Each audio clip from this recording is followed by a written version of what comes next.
আপনারা দেখছেন SR24x7। মুখ্যমন্ত্রী রাজি হয়ে গেছে, মানে যেটা দাবি তোলা হচ্ছে সবেতেই মুখ্যমন্ত্রী এবং রাজ্য সরকার হ্যাঁ বলছে। তো এখানে যে কোনো মৃত্যু খুবই দুঃখজনক এবং যে ঘটনা ঘটেছে এই ঘটনা একটা নক্কারজনক ঘটনা, কঠিন থেকে কঠিনতর শাস্তি আমরা সবাই দাবি করছি এই ছোট বোনের জন্য। কিন্তু কথা হচ্ছে তার সাথে সাথে যে আমাদের শয়ে শয়ে পেশেন্টরা, মৃত্যু পথযাত্রী পেশেন্ট যারা বনগা, সুদূর বনগা থেকে আসছে, বসিরহাট থেকে আসছে, উত্তর 24 পরগনা থেকে আসছে এবং সারা বাংলা জুড়ে যে যেখানে আমাদের অনেক গরিব মানুষ আছে যারা হসপিটালের দিকে তাকিয়ে থাকে এবং হসপিটালে তার পেশেন্টদের নিয়ে আসা হয় পরিষেবা দেওয়ার জন্য। সেখানে থেকে দেখা যাচ্ছে আজকে কদিন ধরে আউটডোর যেমন বন্ধ আছে তার সাথে সাথে এমার্জেন্সিও বন্ধ আছে।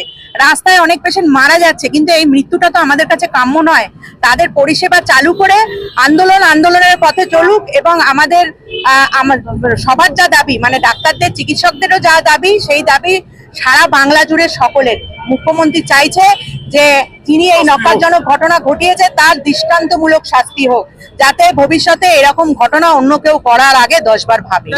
ইতিমধ্যেই জানেন যে মাননীয় মুখ্যমন্ত্রী মমতা বন্দ্যোপাধ্যায় বলেছেন যে এই আরজি করে যে পেশেন্টের লোডটা আছে সেই লোড কমানোর জন্য আমাদের এই পার্শ্ববর্তী এলাকায় যে ট্রাম ডিপোর সামনে একটা বিল্ডিং করা হবে এবং একটা ফ্লোর আমাদের ছোট বোন যাকে আমরা হারিয়েছি তার নামাঙ্কিত হবে। হ্যাঁ, আর তার সাথে সাথে মহিলারা যে জায়গাগুলো, মানে মহিলাদের হস্টেল থেকে শুরু করে এবং মহিলারা যেখানে যেখানে ডিউটি করবে সেখানে স্ক্যানিং সিস্টেম হচ্ছে, যাতে কোনো রকমই কোনো দিক থেকে কোনো অপরাধী অপরাধ করার আগে 10 বার ভাবে যে আমি এখানে অপরাধ করতে আসলে প্রত্যেক পদে পদে আমি ধরা পড়ে যাব।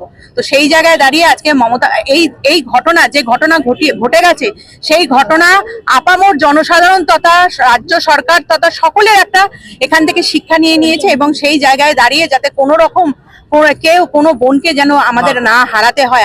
আমরা সব রকম সরকারের পক্ষ থেকে আমরা পাশে দাঁড়িয়ে আছি, কিন্তু আজকে আমরা দেখছি কয়েকদিন ধরে অনেক পেশেন্ট মানুষ যারা কিন্তু এখানে পেশেন্ট পাঠিয়ে এসে ঘুরে চলে যাচ্ছে। একটা ইমার্জেন্সি তার চিকিৎসা ব্যবস্থা চালু হওয়া দরকার। আমরা এই আন্দোলনের পাশে, কিন্তু মানুষ একজনের জন্য এটা ঘটনা ঘটে গেছে, আবার 2-4 জন মরে যাক নাসুস পৌরসভা পেয়ে, এটা আমরা চাই না। আমরা চাই ইমার্জেন্সি চালু হোক, যাদের আন্দোলন আছে আন্দোলন চালাক, আমাদের কোনো আপত্তি নেই।